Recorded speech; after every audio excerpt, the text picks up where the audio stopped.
It begins here, on this small and obscure tropical island. It's a strange story and unforgettable.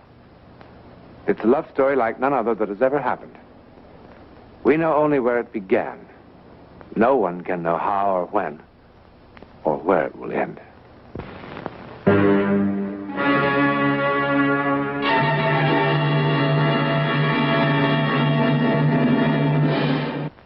A few months ago, finding myself with an unexpected 10 days off, and sort of feeling a need for a rest and a complete change of scene, I took a plane down to San Salvador.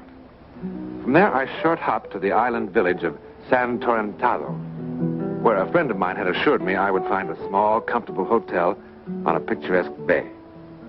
Everything he'd said was true. It was absolutely beautiful, isolated and quiet. And the food and air were clean and refreshing, as nature had intended them. John Newland? Beg pardon? John Newland? No, John Newland. Oh, I'm sorry. My name's Bentley. I live here, the other side of the island. Oh, sit down, Mr. Bentley. Thank you. One of the guests at the hotel said that he recognized you, said that you do a television program of your own back in the States, dealing with unexplainable things. Unexplainable? Well, many of them are unexplained, but no one can be sure whether any one of them is unexplainable. I mean, they don't fit our rules of logic or fall within the scope of our scientific knowledge yet. But they have happened, apparently. That's it. This isn't logical. It doesn't make any sense at all. This thing, whatever it is, has been on my mind. Well, I guess on my conscience, to be more to the point. It began when a man by the name of Wilson, Philip Wilson, came down here from San Francisco for a vacation.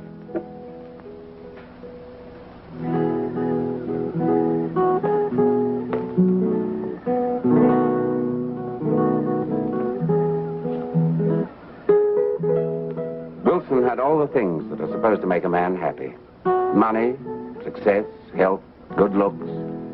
But I've never seen a guy who was more disenchanted with the world.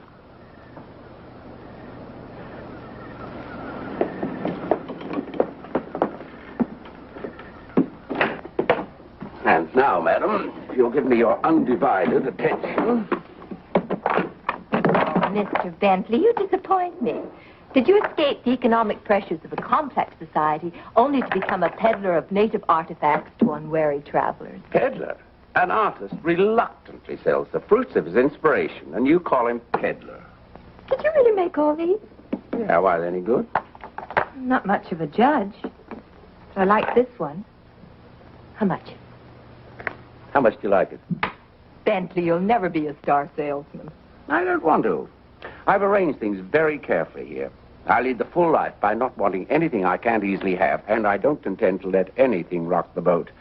If it weren't for an occasional cigar and a few beers and a new pair of tennis shoes when these were out, I probably wouldn't even bother to make these. That's an interesting, if decadent point of view. I like this little statue. About, $20 worth? 20? Do you want to ruin me? $5, not a penny more. All right. If you let me send you a good box of cigars when I get back to New York. Only if you take another one of these as advance payment. And remember, just one box. Don't louse up my life. Charming, don't you think? No. Oh, he's not very charming. But he is good looking. Bartender. Will you get Mr. Wilson another one of whatever he was drinking, please?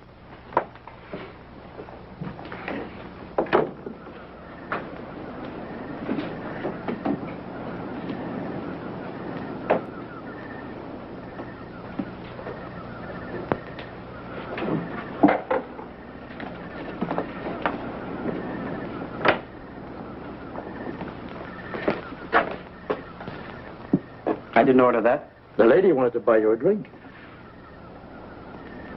I buy my own whiskey.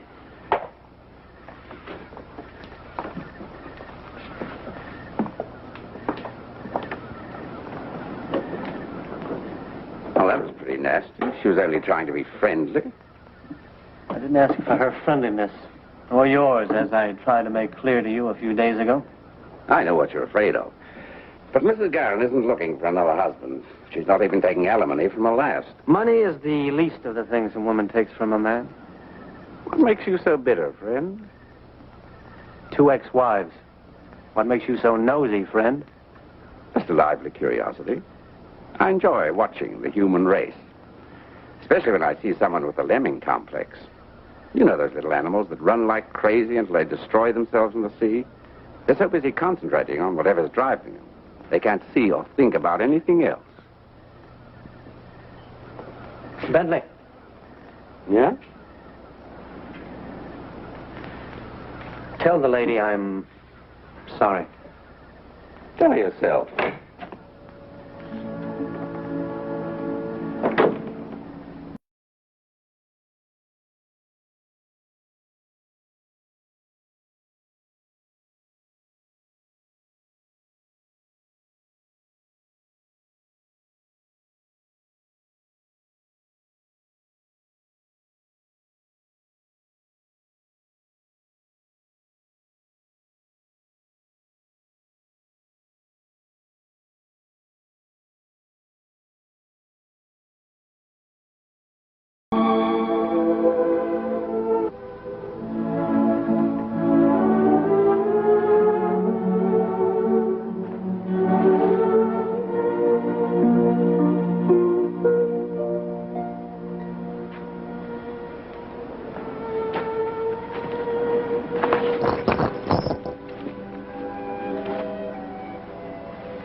I feel so peculiar.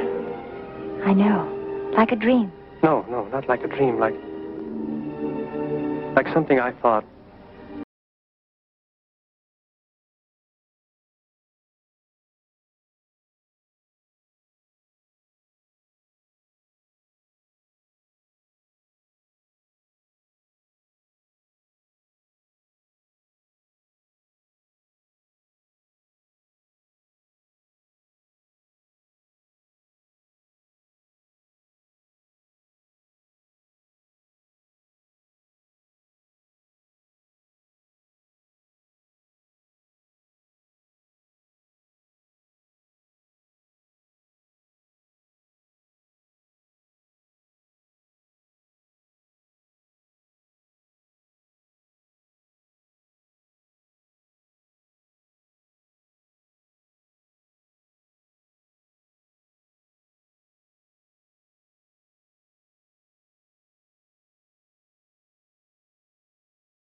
What's so impossible is that we both should have come here to this little hotel in this out-of-the-way place at exactly the same time.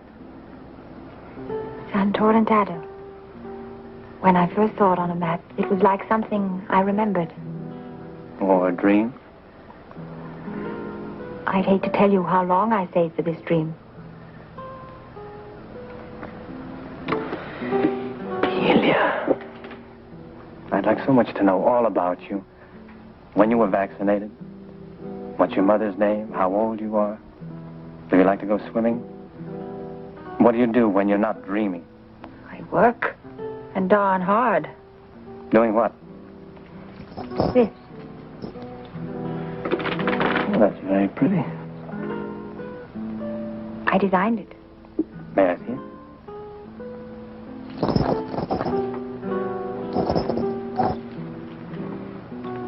What's this?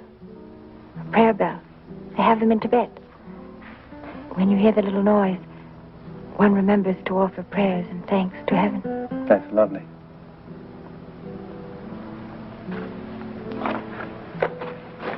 Where do you live? St. Louis.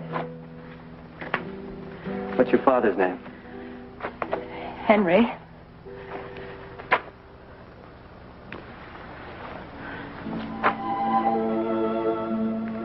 Henry, I love your daughter.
It's a little early in the morning for apologies. Come in.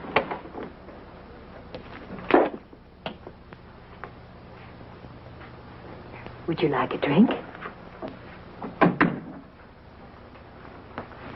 I didn't know she shared this place with anybody. What?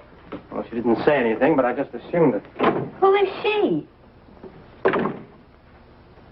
Delia. Now, where is she? What in the world are you talking about?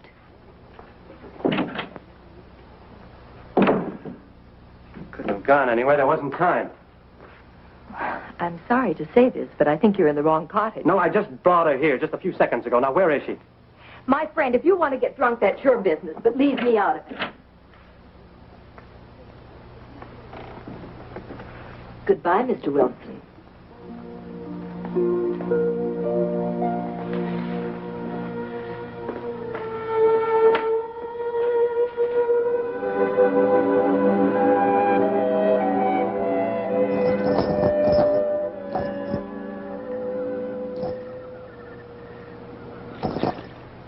There are just 3 cottages. A, B, and C, only 3. All right, we'll look at B next. But why should I wish to lie to you? We have so few guests in the hotel this time of year. You searched every room in the hotel with your own eyes.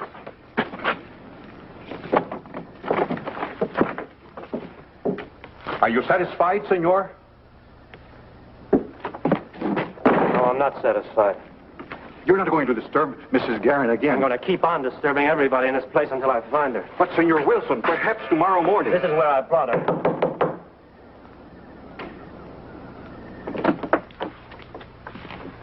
A thousand pardons, senor. I tried to stop him. Are you going to tell me what happened to her? Is this sort of nonsense part of the regular service of the hotel? Are you going to tell me where she is? Please, Senor Wilson, believe me. There is no such young lady in the hotel. Look, I've had this cottage for a week. No one else has been here tonight or any other time. I never saw your Delia or whatever her name is. I never saw her. Well, I know someone who did. Con permiso.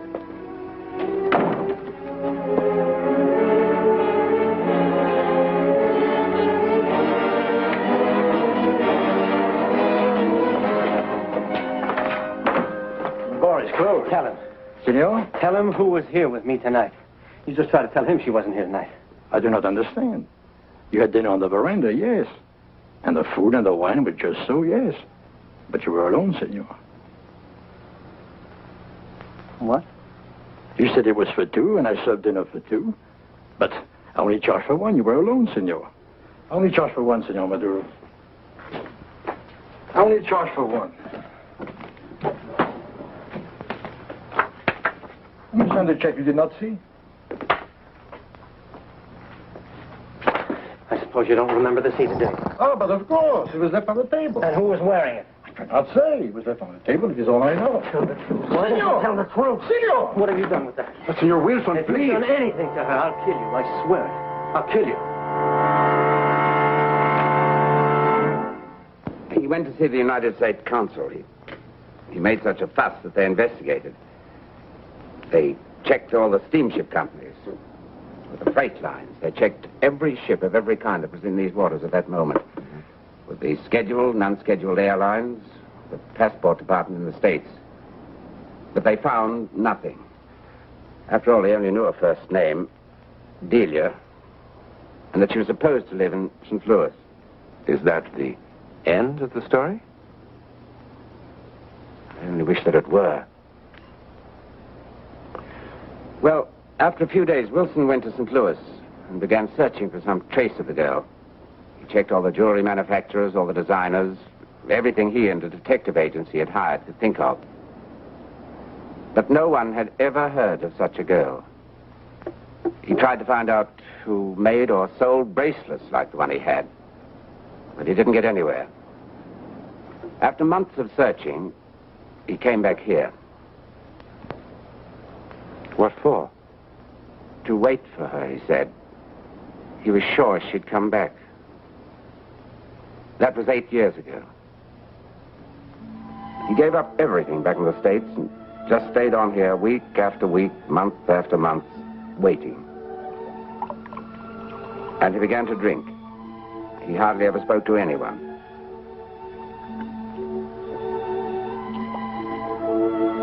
And every night he went back to the place where he had insisted 1,000 times he'd found her. I guess he described her to me 100 times. What she looked like, what she wore, what they said to each other, the whole thing. He didn't seem to ever think about anything else. And he kept drinking to try to blot out his thoughts. One evening, just about a week ago, after this had been going on for almost 8 years, I couldn't stand to see it happening any longer, and in my infinite wisdom, I decided to do something about it. I only meant to try to jolt him back to reality. Ever consider what you're doing to liver with that stuff? You know what you're trying to do, don't you? You're trying to kill yourself. In a nasty, messy, unattractive way, by degrees. Well, of course, you want to be the local screwball. Do you know, the natives even have a name for you? Senor Whiskey. Well, they don't mean it unpleasantly. They pity you, too. Senor Whiskey, the man that drinks all day and walks the woods all night looking for nothing. Well, if you want to kill yourself, at least do it in a nice, clean way, and quickly. Oh, I know it takes a little courage. But I'm sure if you dig deep enough, you can find some.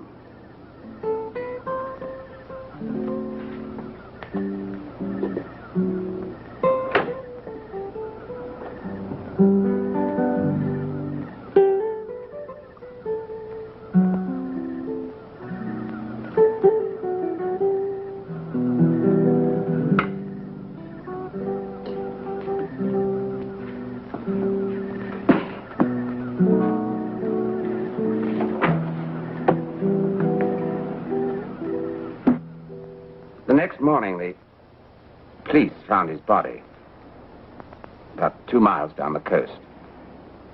The sailboat he'd been using had capsized about 2 miles out beyond the breakers. When they found him, this was clutched in his hand. The police listed it as accidental death. But what was he doing at 3 o'clock in the morning in a sailboat? I sent him out there. And then the next evening, as I was walking Wilson's route, as a sort of penance, thinking about what a fine specimen of humanity I am, that I can tell other people what to do with their lives.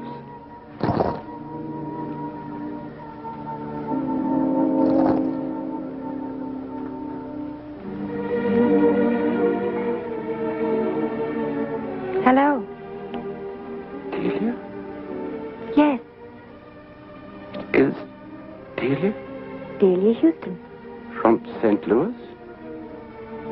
What does the hotel do? Give out a biography on each of its guests.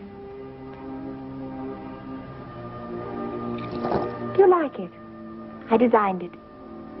That's what I do. I design jewelry. Well, that's fascinating. That's quite a story, Mr. Bentley. Now you'd like me to explain. Can you? Well, I can make a guess. You felt terribly guilty about causing Wilson's death. Yeah. But in the first place, the police called it accidental death. And whether or not you contributed to that accident is a responsibility that you'll certainly have to settle with yourself. But as applies to the other thing, apparently, your guilt, combined with the fact that you were so constantly exposed to Wilson's reliving his hallucination, caused you to visualize the same girl at the same time, at the same place, under the same conditions. Is that your explanation? Well, it's an explanation. There could be dozens of others. But to call it a psychic phenomenon...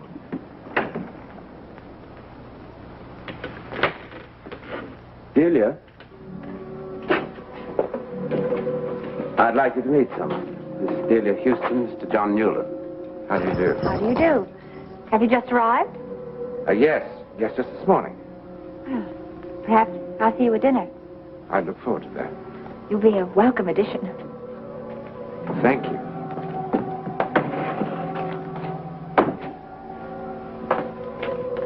When she was younger, about 8 years ago, she told me she kept having a dream over and over again, and that she was here. You can check everything I told you. Yes, Hunter.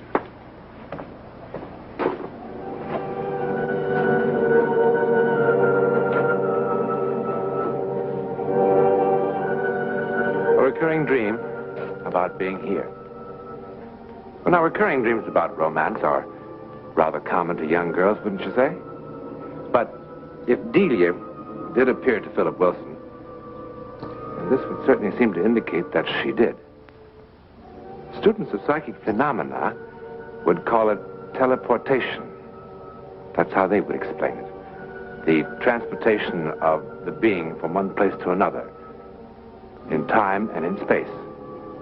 In this case, into the future as well. But why did it happen? Well, maybe Philip Wilson and Delia are meant to meet that way someday. And perhaps they will, sometime, somewhere. You know, there are millions of people who do believe that we live other lives before and after this one. In a moment, a word about next week.